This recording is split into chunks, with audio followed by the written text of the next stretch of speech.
Hello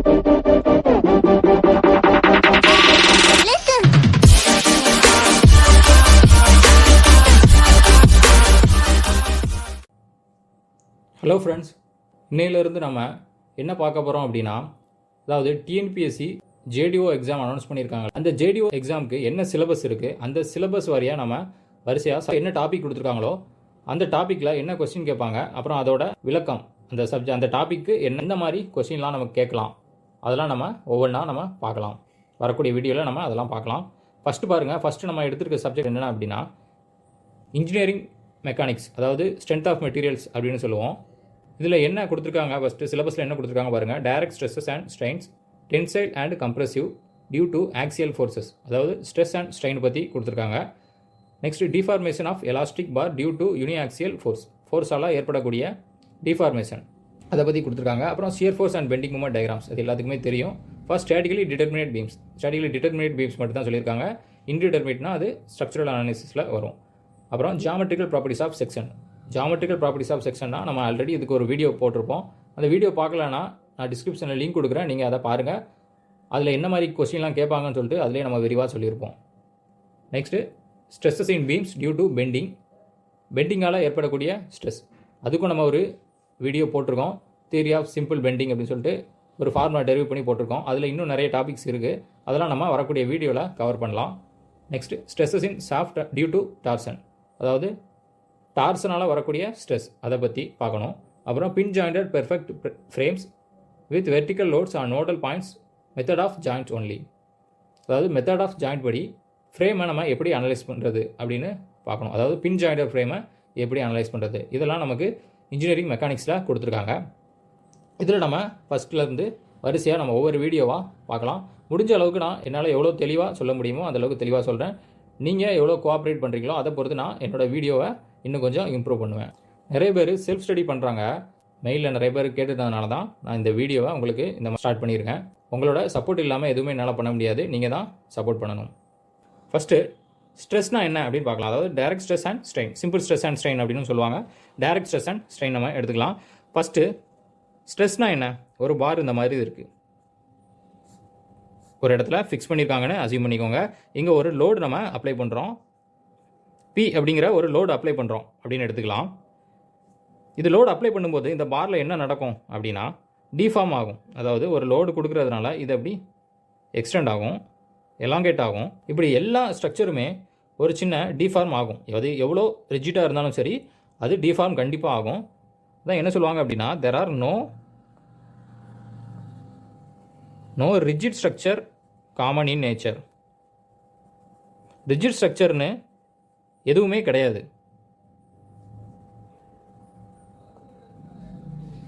எல்லாமே ஒரு குறிப்பிட்ட லோடு நீங்கள் கொடுக்கும்போது டிஃபார்ம் ஆகும். அந்த லோடை பொறுத்து, அதோட ஃபிக்ஸிடிட்டியை பொறுத்து, அதோட ஸ்டிஃப்னஸை பொறுத்து அது டிஃபார்ம் ஆக தான் செய்யும்.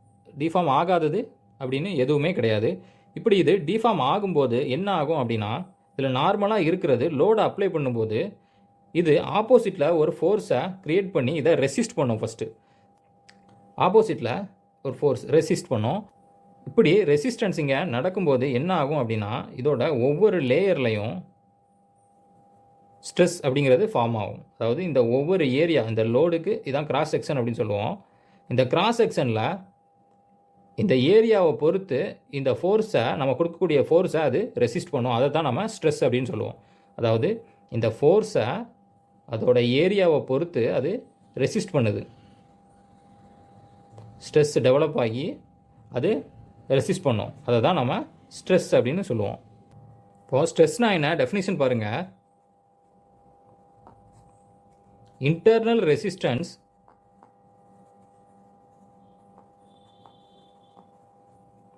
offered by the body against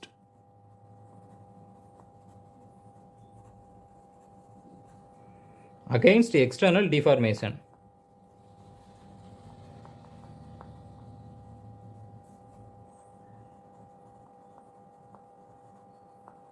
இதுதான் நம்ம ஸ்ட்ரெஸ் அப்படின்னு சொல்லுவோம். நமக்கு தெரியும் இதோட யூனிட் என்ன வரும் அப்படின்னா, ஃபோர்ஸுக்கு என்ன யூனிட் நியூட்டன், ஏரியாவுக்கு metre square or mm square அப்படின்னு சொல்லுவோம். நியூட்டன் பெர் எம்எம் ஸ்கொயர் தான் இதோட யூனிட். ஆர் பாஸ்கல் அப்படின்னும் சொல்லலாம். 1 பாஸ்கல் அப்படின்னா என்ன? 1 பாஸ்கல்னா 1 newton per metre square. 1 mega pascal அப்படின்னா 1 நியூட்டன் பெர் எம்எம் ஸ்கொயர். ஓகேவா? இதையும் நோட் பண்ணிக்கோங்க. இது நம்ம கொஸ்டினில் கேட்பாங்க. அது போக சம் சால்வ் பண்ணுறதுக்கும் இது யூஸ் ஆகும். நமக்கு சிவில் ஸ்ட்ரக்சரை பொறுத்த வரைக்கும் பில்டிங்கை கன்ஸ்ட்ரக்ட் பண்ணுறோம். அதை பொறுத்த வரைக்கும் நமக்கு ஒரு ஸ்ட்ரக்சர் நிலையாக இருக்கணும். அதுதான் அதோட சேஃப்டி அப்படின்னு சொல்லுவோம். நிலையாக இருந்தால் தான் அதோட பர்பஸை அது செஞ்சிட்ருக்கு அப்படின்னு அர்த்தம். அப்படி நிலையாக இல்லை அப்படின்னா அது ஃபெயில் ஆகிடுச்சு, அது ஒரு ஸ்ட்ரக்சரே கிடையாது அப்படின்னு நம்ம எடுத்துக்கலாம். ஓகேவா? அதாவது எப்படின்னா, இப்போ இந்த மாதிரி ஒரு ஸ்ட்ரக்சர் இருக்குது அப்படின்னு வச்சுக்கோங்க. இதில் நம்ம இப்படி ஒரு லோடு அப்ளை பண்ணுறோம். லோடு அப்ளை பண்ணும்போது இது இந்த பக்கம் இப்படி மூவ் ஆகிடுச்சு அப்படின்னா இது ஃபெயில் ஆகிடுச்சு அப்படின்னு அர்த்தம். சிவிலை பொறுத்த வரைக்கும், சிவில் ஸ்ட்ரக்சரை பொறுத்த வரைக்கும் இது ஃபெயில் ஆகிடுச்சு அப்படின்னு அர்த்தம். அதாவது பில்டிங்காக இருந்தாலும் சரி, எதாக இருந்தாலும் சரி, நம்ம ஒரு லோடு அப்ளை பண்ணும்போது இதை அதை தாங்கி அதை அப்படியே நமக்கு நிற்கணும். அப்போ தான் இது சேஃபாக இருக்குது அப்படின்னு அர்த்தம். அப்போ தான் நாமளும் அதில் வாழ முடியும். இதுக்கு தான் நம்ம என்ன லா யூஸ் பண்ணுறோம் அப்படின்னா, நியூட்டன்ஸ் லா. நியூட்டன் என்ன சொல்கிறாரு அப்படின்னா, ஒரு பொருளின் மீது எந்த ஒரு விசை செயல்படாத வரை அந்த பொருள் என்ன பண்ணும் அப்படின்னா அதோட சமநிலையில் இருக்கும் அப்படின்னு சொல்லுவார். அதுதான் நம்ம இங்கே எடுத்துக்கிறோம். அதுதான் இங்கே பேசிக்காகவே நம்ம ஸ்ட்ரென்த் ஆஃப் மெட்டீரியலில் எடுத்துப்போம். அதாவது இப்போ ஒரு லோடு அப்ளை பண்ணுறோம் அப்படின்னா ஆப்போசிட்டில் அது லோடு கிரியேட் பண்ணாதனா இது ஸ்டடி ஈக்குலிபிரியத்தில் இருக்கும், அதாவது நிலையாக இருக்கும். அதாவது நம்ம இப்படி ஒரு பாக்ஸ் இருக்குது, இந்த சைடு ஒரு ஃபோர்ஸ் கொடுக்குறோம், ஆப்போசிட்டில் ஒரு ஃபோர்ஸ் கொடுத்தா தான் இந்த பாக்ஸ் வந்து ஸ்டடியாக இதே இடத்துல இருக்கும். ஆப்போசிட்டில் ஃபோர்ஸ் இல்லை அப்படின்னாலும், இந்த ஃபோர்ஸை விட இது கம்மியாக இருந்துச்சு அப்படின்னாலும் இது என்ன ஆகும்? மூவ் ஆகிடும். அப்படி தானே? அதை தான் நம்ம என்ன சொல்லுவோம் அப்படின்னா, இங்கே ஒரு ஃபோர்ஸ் கொடுத்தோம் அப்படின்னா இங்கே ஒரு ரெசிஸ்டிங் ஃபோர்ஸ் வந்து நமக்கு கிரியேட் ஆகும். அதுதான் நம்ம ரெசிஸ்டன்ஸ் அப்படின்னு சொல்லுவோம். இப்போ இதை எக்ஸாம்பிளுக்கு எப்படி எடுத்துக்கலாம் அப்படின்னா, இப்போ இந்த மாதிரி ஒரு பார் இருக்குது, இதில் P அப்படிங்கிற ஒரு லோடு அப்ளை பண்ணுறோம். அதாவது இந்த லோடு எவ்வளோ இருக்குது அப்படின்னா 0.1 கிலோ நியூட்டன் இருக்குது அப்படின்னு எடுத்துக்கலாம் எக்ஸாம்பிளுக்கு. இதில் ஆப்போசிட்டில் இங்கேயும் ஒரு 0.1 கிலோ நியூட்டன் என்ன ஆகும் அப்படின்னா ப்ரொடியூஸ் ஆகும். இதை ஈக்குலிபிரியத்தில் இருக்கிறதுக்காக இது ப்ரொடியூஸ் ஆகும். அப்படி இருந்தால் தான் இந்த ஸ்ட்ரக்சரும் ஈக்குலிபிரியமாக இருக்குன்னு அர்த்தம். அப்போது இது ஹரிசாண்டல் ஃபோர்ஸ், இது ஒரு ஹரிசாண்டல் ஃபோர்ஸ், இது ஒரு ஹரிசாண்டல் ஃபோர்ஸ். இந்த ரெண்டு ஃபோர்ஸையும் அதாவது ஆட் பண்ணால் என்ன ஆகும் அப்படின்னா 0 வரணும். அப்போ தான் இது ஈக்குவலாக இருக்குது அப்படின்னு அர்த்தம். அதுதான் நம்ம சொல்லுவோம் summation of H equal to 0. இந்த பக்கம் ஒரு ஃபோர்ஸ் கொடுக்குறோம் ஹரிசாண்டல் ஃபோர்ஸ், இந்த பக்கம் ஒரு ஹரிசாண்டல் ஃபோர்ஸ், ரெண்டையுமே ஆட் பண்ணால் நமக்கு 0 வரணும். எப்படி 0 வரும்? இது பாசிட்டிவ் அப்படின்னு எடுத்துக்கலாம் இந்த பக்கம் கொடுக்குறதுனால, இது நெகட்டிவ் ஏன்னா ஆப்போசிட் சைடில் கொடுக்குறதுனால இதை நெகட்டிவ் அப்படின்னு எடுத்துக்கலாம். இப்போ இந்த ரெண்டையுமே ஆட் பண்ணால் என்ன ஆகும் அப்படின்னா நமக்கு 0 கிடைக்கும். ஓகேவா? இதில் ஒரு 0.1 கிலோமீட்டர் வருது, இங்கே ஒரு 0.1 கிலோமீட்டர் வருது. இது ஈக்குலிபிரியமில் இருக்கணும் அப்படின்னா இந்த லாவை நமக்கு சாட்டிஸ்ஃபை பண்ணணும். அதை தான் நம்ம ஈக்குலிபிரியம் கண்டிஷன் அப்படின்னு சொல்லுவோம். இதே மாதிரி இன்னும் 2 கண்டிஷன் இருக்குது. அதாவது summation of V equal to 0, அதாவது வெர்டிக்கல் ஃபோர்ஸ் அப்படின்னு சொல்லுவோம். இங்கேருந்து ஒரு ஃபோர்ஸ் வருது, இங்கே ஆப்போசிட்டில் ஒரு ஃபோர்ஸ் வருது, இங்கேருந்து ஒரு ஃபோர்ஸ் வருது அப்படின்னா ஆப்போசிட்டில் ஒரு ஃபோர்ஸ் அதை ரெசிஸ்ட் பண்ணும். அப்போ சம்மேஷன் ஆஃப் V வந்து நமக்கு 0 ஆகிடும். இன்னொன்று என்ன அப்படின்னா summation of M equal to 0 அப்படின்னு சொல்லுவோம். அதாவது எப்படின்னா இப்போ இங்கே ஒரு ஸ்ட்ரக்சர் இருக்குது, இப்படி நம்ம ரொட்டேட் பண்ணும்போது இதோட ஆப்போசிட் டைரெக்ஷனில் இதை ரொட்டேட் பண்ணி ரெசிஸ்ட் பண்ணும். அதுதான் ரெசிஸ்டிங் மொமெண்ட் அப்படின்னு சொல்லுவோம். அப்போனா இங்கே ஒரு மொமெண்ட் வருது, இங்கே ஒரு ரெசிஸ்டிங் மொமெண்ட் வருது. இந்த ரெண்டு மொமெண்ட்டையும் ஆட் பண்ணும்போது நமக்கு என்ன கிடைக்கும்? 0 அப்படின்னு கிடைக்கும். மொத்தம் எத்தனை ஈக்குலிபிரியம் ஈக்குவேஷன் இருக்குது?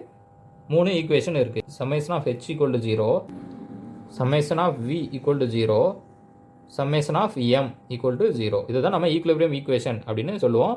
மொத்தம் எத்தனை இருக்குது அப்படின்னா 3 ஈக்குவேஷன் இருக்குது. இதையும் நோட் பண்ணிக்கோங்க. எக்ஸாம்பிளுக்கு பாருங்கள், இப்போ ஒரு சம் பார்க்கலாம். இப்போ இந்த மாதிரி ஒரு பார் இருக்குது அப்படின்னு எடுத்துக்கோங்க. இங்கே 1 கிலோ நியூட்டன், இங்கே 0.5 கிலோ நியூட்டன், இங்கே 0.5 கிலோ நியூட்டன். இதில் எத்தனை ஃபோர்ஸ் இருக்குது? மொத்தம் 3 ஃபோர்ஸ் வருது. இந்த பாரில் 1 கிலோ நியூட்டன். அப்போ இங்கேயும் ஆப்போசிட்டில் 1 கிலோ நியூட்டன் கிரியேட் ஆகும். இந்த இடத்துல கட் பண்ணி பார்த்தீங்கன்னா 1 + 0.5 + 0.5 அந்த அளவுக்கு இருக்கும். ஓகேவா? அதாவது எப்படி அப்படின்னா இங்கே பாருங்கள், இதை ஹெச் அப்படின்னு எடுத்துக்கலாம். ஆப்போசிட்டில் ஒரு ஃபோர்ஸ் கிரியேட் ஆகும். அது எவ்வளோ இருக்கும் அப்படின்னா நமக்கு தெரியும் summation of H equal to 0 அப்படின்னு எடுத்துக்கலாம். அப்படின்னா இங்கே எவ்வளோ ஃபோர்ஸ் இருக்குது? 0.5 ப்ளஸ் 0.5 ப்ளஸ் 1. இங்கே ஹெச் அப்படிங்கிற ஃபோர்ஸ் ஆப்போசிட்டில் இருக்குது. Minus H equal to 0. Summation of H அப்படின்னா என்ன அர்த்தம்? மொத்தமாக எவ்வளோ ஹரிசாண்டல் ஃபோர்ஸ் இருக்கோ அதை ஆட் பண்ணால் நமக்கு 0 வரணும். அது ரைட் சைட்லேயும் சரி லெஃப்ட் சைட்லேயும் சரி, அதாவது லோடு கொடுக்குற டைரக்ஷன்லையும் சரி லோடை ரெசிஸ்ட் பண்ணுற டைரக்ஷன்லையும் சரி அதை ஆட் பண்ணும்போது நமக்கு 0 வரணும். அப்போ இந்த ஹெச்சை நம்ம கண்டுபிடிச்சிடலாமா? ஹெச்சுக்கு என்ன வேல்யூ வரும்? 1 + 0.5 + 0.5 2 அப்படின்னு கிடைக்கும். ஈக்குலிபிரியம் ஈக்குவேஷன் அப்படின்னு சொல்கிறோம். இதை வச்சு தான் நம்ம அதோட இப்போ லோடு நமக்கு எவ்வளோ வருது ஒரு ஸ்ட்ரக்சரில், அது எவ்வளோ ரெசிஸ்ட் பண்ணுது அதை நம்ம மெஷர் பண்ணுவோம். இப்போ இந்த மாதிரி இருக்குது அப்படின்னா இங்கே ஒரு பி அப்படின்னு லோடு கொடுத்தோம் அப்படின்னா இங்கே ஹெச் அப்படின்னு கிரியேட் ஆகும். இந்த ஹெச் எந்த அளவுக்கு இருக்கும் அப்படின்னா இந்த பி அளவுக்கு இருக்கும். இதுதான் நம்ம ஈக்குலிபிரியம் அப்படின்னு சொல்லுவோம். இதை ரெசிஸ்ட் பண்ணுறதுக்கு ஒவ்வொரு லேயர்லையுமே ஸ்ட்ரெஸ் வந்து உங்களுக்கு கிரியேட் ஆகும். இப்போ இந்த இடத்த சி, இந்த இடத்த பி அப்படின்னு எடுத்துக்கிட்டு நம்ம கட் பண்ணி பார்த்தோம் அப்படின்னா, இப்படி கட் பண்ணி பார்த்தோம் அப்படின்னா இந்த இடத்தையுமே ஈக்குலிபிரியம் இருக்கிறதுக்காக இந்த இடத்துலையுமே பி அப்படிங்கிற ஒரு ரெசிஸ்டன்ஸ் நமக்கு கிரியேட் ஆகும். அதனால் இதை நம்ம பிஐ அப்படின்னு சொல்லுவோம், இன்டர்னல் ரெசிஸ்டன்ஸ் அப்படின்னு சொல்லுவோம். இதை தான் நம்ம ஸ்ட்ரெஸ் அப்படின்னு சொல்லுவோம். அதாவது இது ஃபோர்ஸ், இதை ரெசிஸ்ட் பண்ணுறதுக்கு ஸ்ட்ரெஸ் வந்து ப்ரொடியூஸ் ஆகும். அது எப்படி இருக்கும் அப்படின்னா PI/A அப்படிங்கிற அளவுக்கு அது இருக்கும். அதுதான் நம்ம சொன்னோம் internal resistance offered by the body against external deformation. அதுதான் நம்ம ஸ்ட்ரெஸ் அப்படின்னு சொன்னோம். ஸ்ட்ரெஸ்ஸுக்கு யூனிட் பார்த்தோம், ஸ்ட்ரெஸ் டெஃபினேஷனும் பார்த்தோம், ஸ்ட்ரெஸ்ஸுக்கு எக்ஸ்பிளனேஷனும் பார்த்துட்டோம். அப்புறம் ஈக்குலிபிரியம் ஈக்குவேஷனா என்ன அப்படின்னு நம்ம பார்த்துட்டோம். இது உங்களுக்கு புரிஞ்சிருக்கும்னு நினைக்கிறேன். நெக்ஸ்ட் நம்ம ஒரு சில எக்ஸாம்பிள் பார்க்கலாம், இன்னும் உங்களுக்கு நல்லா கிளாரிஃபை ஆகும். இப்போ எக்ஸாம்பிள் பாருங்கள்.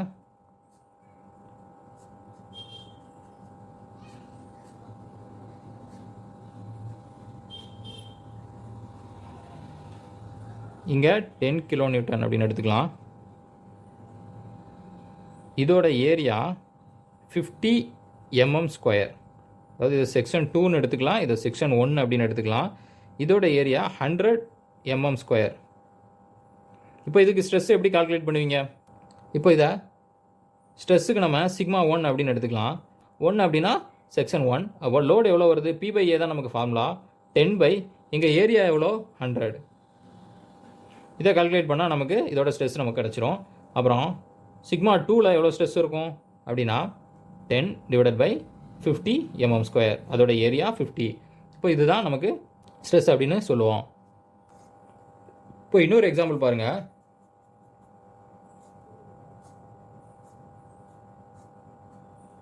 இப்போ இதில் 10 kN, இங்கே 5 kN, இங்கே 5 kN. இது செக்ஷன் 1 எடுத்துக்கலாம், இது செக்ஷன் 2 அப்படின்னு எடுத்துக்கலாம். இப்போ இங்கே எவ்வளோ ஸ்ட்ரெஸ் இருக்கும், இங்கே எவ்வளோ ஸ்ட்ரெஸ் இருக்கும் அப்படின்னு கண்டுபிடிக்கணும். இப்போ இங்கே ஒரு கட் பண்ணிக்கலாம். இங்கே எவ்வளோ இருக்கும் அப்படின்னா σ1 ஈக்குவல் டு மொத்தம் எத்தனை ஃபோர்ஸ் இருக்குது? இங்கே ஒன்று 5 + 5 + 10. அப்போ டோட்டலாக எவ்வளோ? 20 kN அப்படின்னு எடுத்துக்கலாம். அப்போ ஏரியா நமக்கு எவ்வளோ வரும் அப்படின்னா, எக்ஸாம்பிளுக்கு இது ஒரு 100 mm² எடுத்துக்கலாம். இது ஒரு 50 mm² அப்படின்னு நம்ம எடுத்துக்கலாம். இப்போ இங்கே தான் கட் பண்ணியிருக்கோம். அப்போ இதோட ஏரியா எவ்வளோ அப்படின்னா 100. இப்போ இப்படி தான் நம்ம ஸ்ட்ரெஸ்ஸை கால்குலேட் பண்ணுவோம். இது ஃபோர்ஸ், இது ஏரியா. ஃபோர்ஸ்னு சொல்லலாம், ஃபோர்ஸுக்கு எஃப்னு எடுத்துக்கலாம், நம்ம பி அப்படின்னு எடுத்துக்கலாம், அது நம்ம இஷ்டம் தான். அப்புறம் σ2 பாருங்கள். σ2னா நம்ம இந்த இடத்துல கட் பண்ணுவோம். இந்த இடத்துல கட் பண்ணோம் அப்படின்னா 10 kN மட்டும்தான் வருது. ஏன்னா இங்கே தான் நமக்கு 5 + 5 வரும், இங்கே 10 kN மட்டும்தான் வருது. அப்போ இதோட ஏரியா என்ன? 10/50 இதோட ஏரியா. அப்போது இதுதான் இதோட ஸ்ட்ரெஸ். kN கொடுத்துருக்காங்க. அப்போ இதை நியூட்டன் கன்வெர்ட் பண்ணி கூட எழுதிக்கலாம், இல்லைனா kN/mm² அப்படின்னும் நம்ம எழுதிக்கலாம். இப்போ இந்த மாதிரி ஒரு பார் இருக்குது. இது புரிஞ்சிட்டவங்க நீங்கள் ஸ்கிப் பண்ணிடலாம். புரியலை அப்படின்னா இந்த எக்ஸாம்பிளையும் கொஞ்சம் பார்த்தீங்கன்னா உங்களுக்கு புரியும். இப்போ இங்கே 8 kN, இங்கே 2 kN, இங்கே 3, இங்கே என்ன அப்படின்னு கேட்டிருக்காங்க. இது செக்ஷன் 1, இது 2, இது 3 அப்படி நம்ம எடுத்துக்கலாம். இப்போ ஃபஸ்ட்டு நீங்கள் இங்கே கட் பண்ணால் இங்கே என்ன கிடைக்கும்? P3 என்ன கிடைக்கும்? இங்கே 8 kN இருக்குது. அப்போ ஆப்போசிட்டில் ஒரு ஃபோர்ஸ் கிரியேட் ஆகி அதை ரெசிஸ்ட் பண்ணும். அப்போ இங்கே 8 kN தான் நமக்கு கிடைக்கும். இதை மட்டும் கட் பண்ணி எடுத்துக்கோங்க. எக்ஸாம்பிளுக்கு எப்படின்னா இந்த மாதிரி இருக்கும், இந்த மாதிரி இருக்கும். அப்புறம் P2 எவ்வளோ இருக்கும் அப்படின்னா இந்த இடத்துல கட் பண்ணுங்கள். இந்த இடத்துல கட் பண்ணிங்கன்னா இந்த மாதிரி வரும்.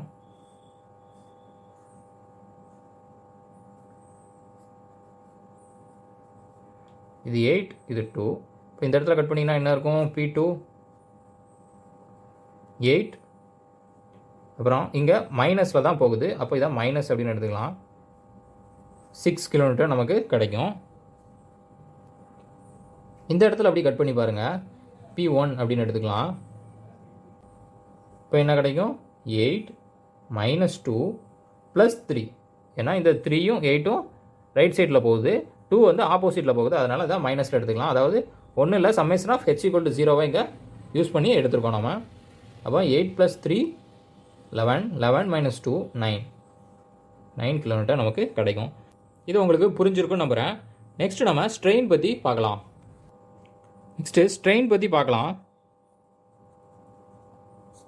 நம்ம ஏற்கனவே பார்த்துருந்தோம், ஒரு பாரில் லோடு கொடுக்குறோம். லோடு கொடுக்கறதுனால என்ன ஆகும்? டிஃபார்ம் ஆகும். டிஃபார்ம் ஆகிறதுனால என்ன ஆகும்? ஒரு ரெசிஸ்டன்ஸ் நமக்கு கிரியேட் ஆகும். இன்டர்னல் ரெசிஸ்டன்ஸ் நமக்கு கிரியேட் ஆகும்.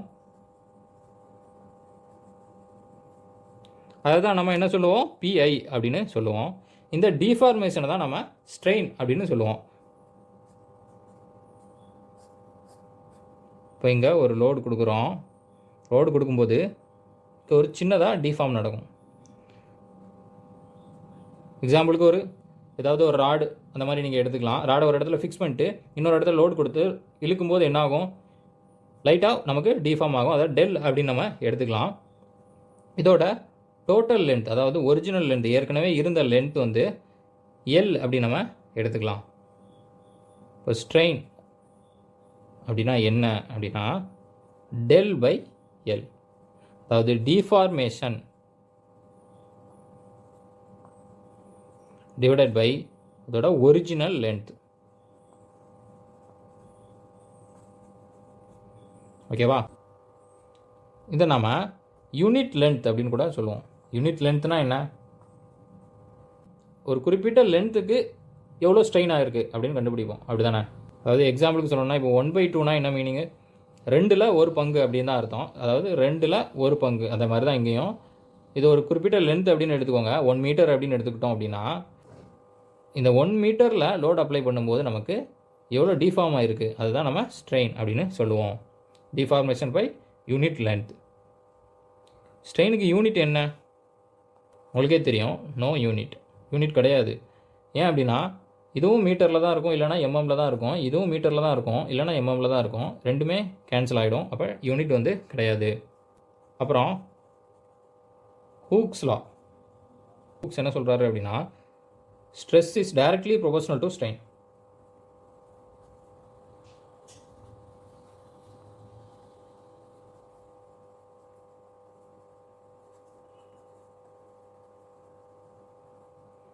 ஸ்ட்ரெஸ் வந்து சிக்மா அப்படின்னு எடுத்துக்கிட்டோன்னா அது வந்து ஸ்ட்ரெயினுக்கு ப்ரொபோர்ஷனலாக இருக்கும் அப்படின்னு சொல்கிறாரு.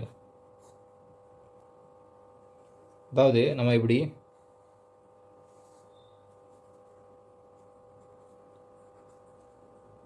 இது ஸ்ட்ரெஸ்ஸு இது ஸ்ட்ரெயின் அப்படின்னு எடுத்துக்கிட்டோம் அப்படின்னா இப்படி லீனியராக வேரி ஆகும் அப்படின்னு சொல்கிறாரு.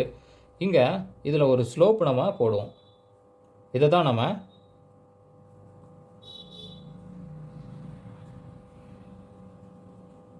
இந்த ஸ்லோப்பை தான் நம்ம என்ன சொல்லுவோம் அப்படின்னா இ அப்படின்னு சொல்லுவோம். அதாவது யுவங்ஸ் மாடுலஸ் அப்படின்னு சொல்லுவோம். அதாவது ஸ்லோப்னா என்ன? நார்மலாக ஸ்லோப் அப்படின்னு சொல்லுவோம். அதாவது dy/dx அப்படின்னு சொல்லுவோம். E = stress by strain. இங்கே இ தான் நமக்கு யுவங்ஸ் மாடுலஸ் அப்படின்னு சொல்லுவோம்.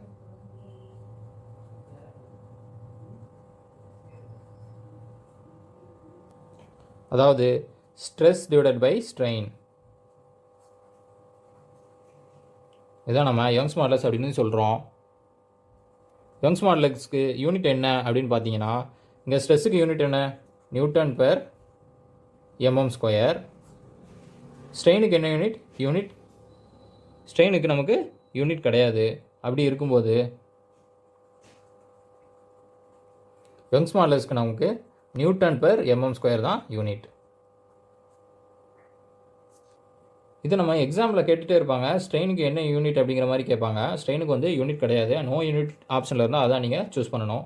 அப்புறம் யங்ஸ் மாடுலஸ்க்கும் ஸ்ட்ரெஸ்ஸுக்கும் ஒரே யூனிட் தான், நியூட்டன் பெர் mm ஸ்கொயர். நம்ம யங்ஸ் மாடுலஸ்னால் என்னென்னு பார்த்தோம், stress is directly proportional to strain அப்படின்னு பார்த்தோம். எங்கே வரைக்கும் அப்படின்னா, அதாவது கர்டைன் லிமிட் அப்படின்னு சொல்லுவோம். நான் ப்ரொபோஷனல் லிமிட் அப்படின்னு சொல்லுவோம்.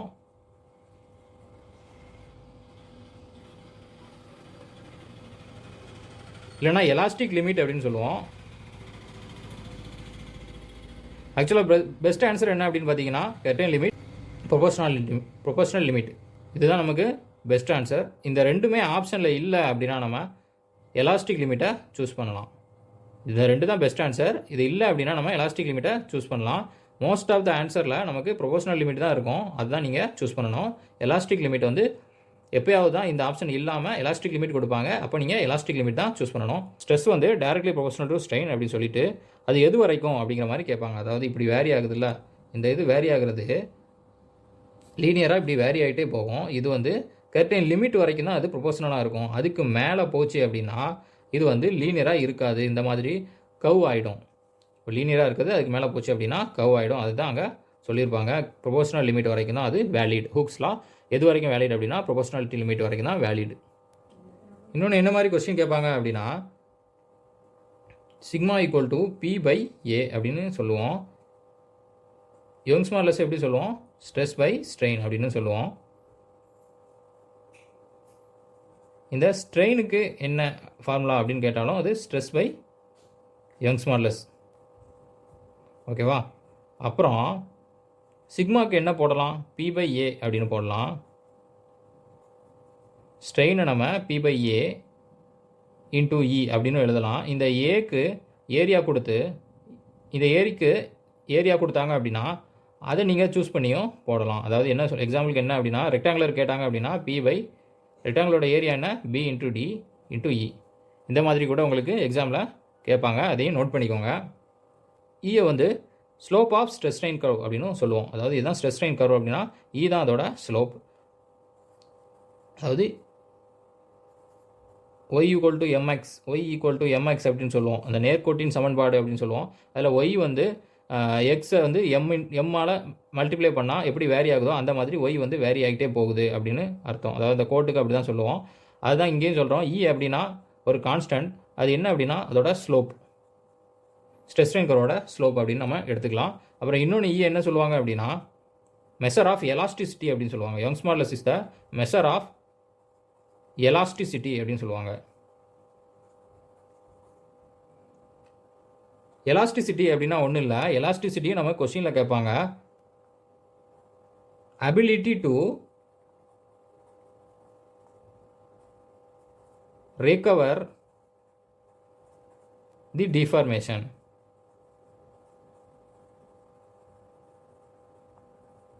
அபிலிட்டினா என்னது, அதோட திறன் அப்படின்னு சொல்லலாம். அபிலிட்டினா அதோட ஒரு லோடு அப்ளை பண்ணதுக்கு அப்புறமும் மறுபடியும் அது ஒரிஜினல் பொசிஷனுக்கு வந்துச்சு அப்படின்னா அதுதான் எலாஸ்டிசிட்டி அப்படின்னு சொல்லுவோம். ஒன்றும் இல்லை, சிம்பிளாக சொல்லணும் அப்படின்னா லோடை ரிமூவ் பண்ணதுக்கு அப்புறமும் அதோட ஒரிஜினல் பொசிஷனுக்கு வரும். அதாவது after removal of load it returns to its original position.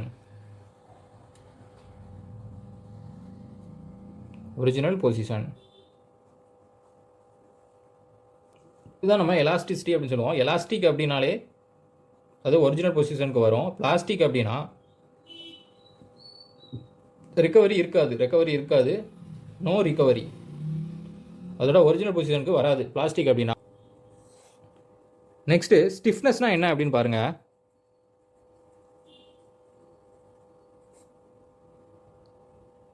ஸ்டிஃப்னஸ்னால் என்ன அப்படின்னா எஸ் அப்படின்னு எடுத்துக்கலாம், load divided by deformation. Load நம்ம டபிள்யூ அப்படின்னு எழுதிக்கலாம், டிஃபார்மேஷனை டெல் அப்படின்னு எழுதிக்கலாம். இது எப்படி வந்துச்சு அப்படின்னா, இப்போ ஒரு ஸ்ப்ரிங் இந்த மாதிரி இருக்குது அப்படின்னு எடுத்துக்கோங்க. இந்த மாதிரி ஒரு ஸ்ப்ரிங் இருக்குது, இதில் நம்ம லோடு இப்படி அப்ளை பண்ணுறோம். லோடு அப்ளை பண்ணும்போது என்ன ஆகும், இது டிஃபார்ம் ஆகும். இந்த மாதிரி இருக்கிறது இப்படி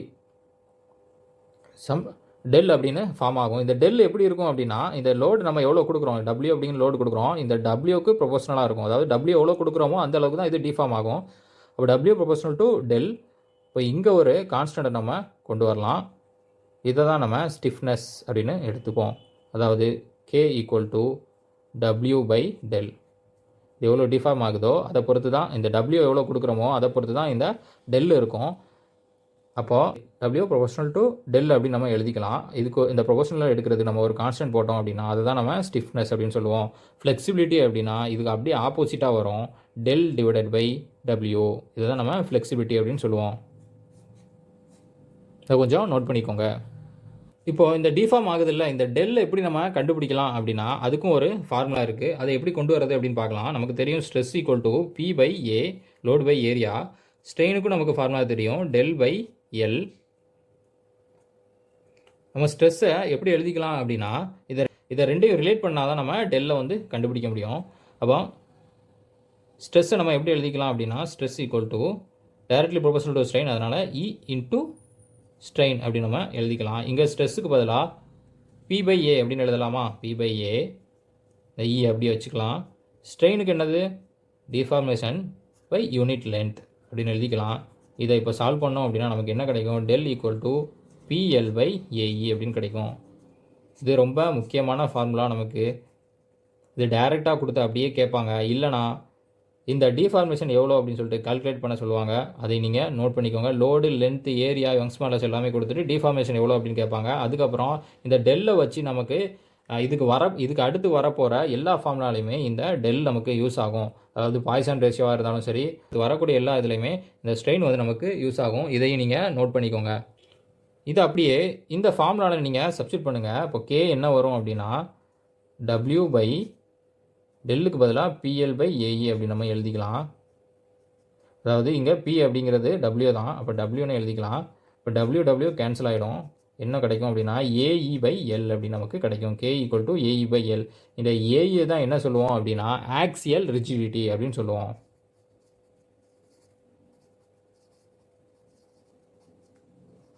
அதாவது சாதாரணமாக ஒரு மெம்பரில் ஒரு லோடு அப்ளை பண்ணும்போது அதில் ஆக்சியல் ரிஜிடிட்டி தான் அதோட கெப்பாசிட்டி, அதாவது நிலையாக இருக்கிறதுக்கு உண்டான ஒரு கெப்பாசிட்டியை தான் நம்ம ஆக்சியல் ரிஜிடிட்டி அப்படின்னு சொல்லுவோம். அதுதான் ஏஇ அப்படின்னு சொல்லுவோம். இது நம்ம ஆக்சியல் லோடுக்கு மட்டும்தான் இது ஏஇ அப்படின்னு சொல்லுவோம். இது ஒரு பீமில் பெண்டிங் வந்துச்சு அப்படின்னா அதில் என்ன சொல்லுவோம் அப்படின்னா இஐ அப்படின்னு சொல்லுவோம். இஐனா என்ன அப்படின்னா ஃப்ளெக்சுரல் ரிஜிடிட்டி அப்படின்னு சொல்லுவோம்.